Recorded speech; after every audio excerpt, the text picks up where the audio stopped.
In the high Himalaya, there are valleys the maps do not name. The old people of these mountains call them beyul, hidden lands, sealed by the gods, to be opened only when the world has need of them. For 600 years, no one had walked into this one. In the spring of 2024, an 82-year-old Sherpa named Tenzin left his village before the sun. He had carried loads on these passes since he was a boy of 9. He had buried a brother on one of them. He knew the mountain, the way you know an old enemy. You have stopped fighting. The night before, he had dreamed of a man sitting very still in the dark, waiting to be found. He told no one where he was going. The mountain had changed in the night. A wall of ice the height of a temple had broken away from the rock, and behind it was the mouth of a cave that no living person had ever seen open. The Sherpa did not turn back. He had spent his whole life on the edge of the place where the living are not supposed to go. He lit a small butter lamp and walked in. 20 paces in, the cave widened into a small stone chamber. The air was completely still. No wind reached this far. Nothing here had moved in a very long time.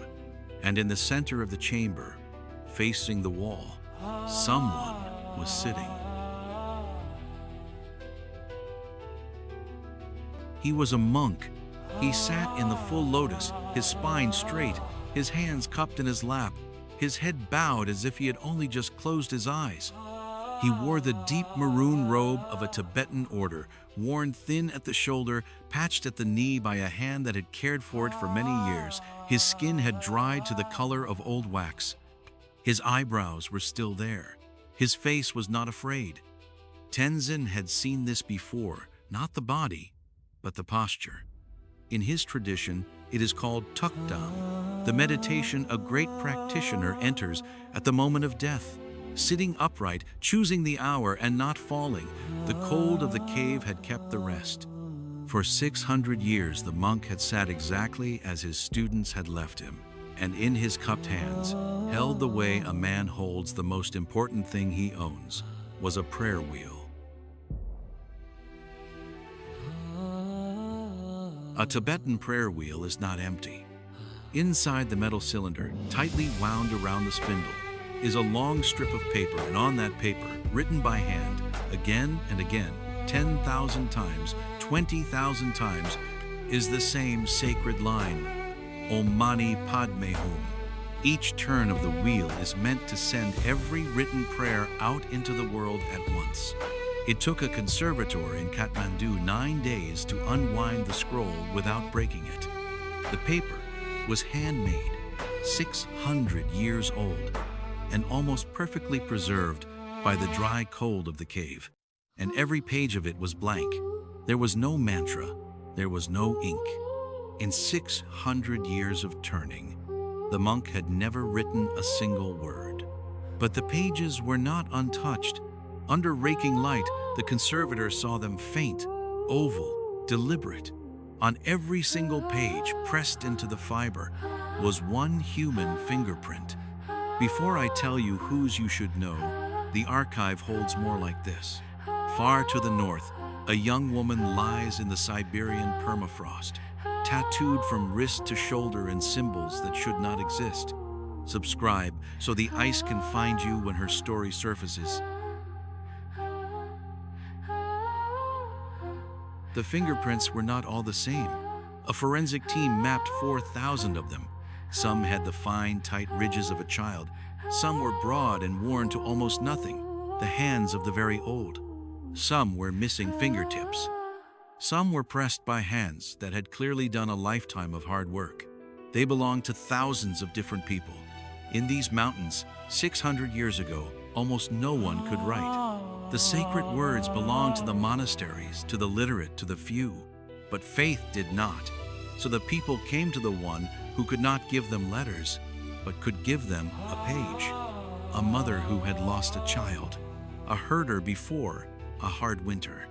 A girl who could not say what she was afraid of. Each of them pressed the one mark that was theirs alone, the ridges of their own thumb, into the prayer the monk was keeping. And he turned the wheel for all of them. When the forensic team examined the monk's own hands, they found something they could not explain at first. His fingertips were completely smooth.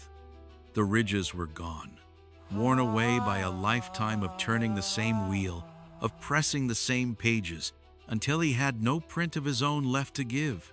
Every history of this region tells us the same thing. The poor of these mountains were illiterate, and so they left no record of their inner lives. 4,000 fingerprints say that is not true. They left the most personal record a human being can leave. They left their hands. Tenzin went back up to the cave one last time before the conservators came to take what they needed and seal the rest. The wind had dropped. The valley was very quiet. The light through the cave mouth was the color of butter lamps.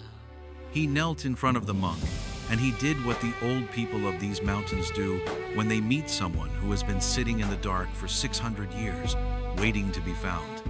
He pressed his own thumb to his forehead and then to the cold stone floor. He did not say what he was thinking. When they asked him later, in the village, why a man could sit alone for a lifetime, writing nothing, collecting the thumbprints of strangers, Tenzin said only, he was not collecting prayers. He was keeping the people who had no other way to be remembered. The scroll is now kept flat in a sealed case in a museum in Kathmandu. 4,000 fingerprints, 4,000 people whose names no record ever held. But there is one page the forensic team still cannot account for. The very last fingerprint, pressed at the inner end of the scroll, where the paper wraps tightest around the spindle, the oils in its ridges have not aged the way a 600-year-old print should. It looks, under the instruments, as if it was pressed not centuries ago, but recently, whose thumb it was, and how a fresh print came to rest on the inner page of a scroll sealed in ice since the year 1400 we do not know. And far to the north of Tenzin's valley, where the Siberian permafrost has begun, after 10,000 years to soften, an old reindeer herder has found a young woman, tattooed from wrist to shoulder, lying in the ice as if she had only fallen asleep. What the marks on her skin spell out is the next entry in the archive. Subscribe so you do not miss it. The ice does not forget. It only waits to be asked the right question.